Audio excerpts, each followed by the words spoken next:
အသုံးများတဲ့နေ့စဉ်သုံး English profession တရ Teacher ဆရာဆရာမ Doctor ဆရာဝန် Nurse သူနာပြု Engineer engineer Lawyer ရှေ့နေ Police officer ရဲအရာရှိ Soldier စစ်သား Firefighter မီးသတ်သမား Farmer လယ်သမား Fisherman ငါးဖမ်းသမား Driver ယာဉ်မောင်း Pilot လေယာဉ်မှူး Flight attendant လေယာဉ်မယ် Sailor သင်္ဘောသား Captain ကပ္ပတိန် Chef စဖိုမှူး Cook ထမင်းချက်သမား Waiter စပွဲထိုးကြား Waitress စပွဲထိုးမ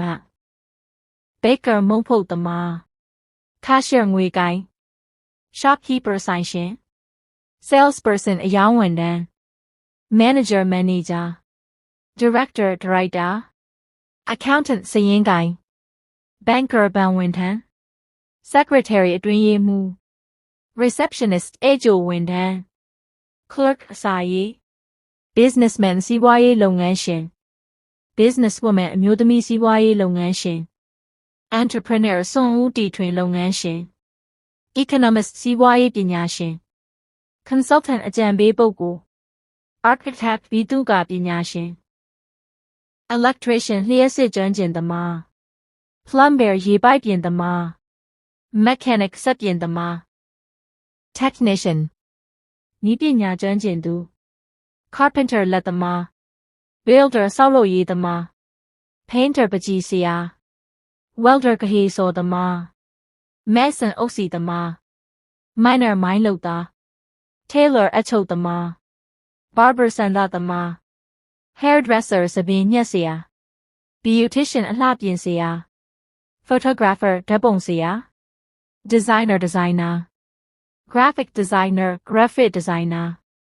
Artist အနုပညာရှင် Musician ဂီတပညာရှင် Singer အဆိုတော် Dancer ကခြေသည် Actor သရုပ်ဆောင်ကြား Actress သရုပ်ဆောင်မ Director ရုပ်ရှင်ဒါရိုက်တာ Writer စာရေးဆရာ Author စာအုပ်ရေးသားသူ Journalist သတင်းထောက် Reporter သတင်းပို့သူ Editor editor Translator ဘာသာပြန်သူ Interpreter စကားပြန် Librarian စာကြည့်တိုက်မှူး Professor ပါမောက္ခ Lecturer ကထိက Scientist သိပ္ပံပညာရှင် Researcher သုတေသနရာရှင် Biologist ဇီဝဗေဒပညာရှင် Chemist ဓာတုဗေဒပညာရှင် Physicist ရူပဗေဒပညာရှင် Mathematician သင်္ချာ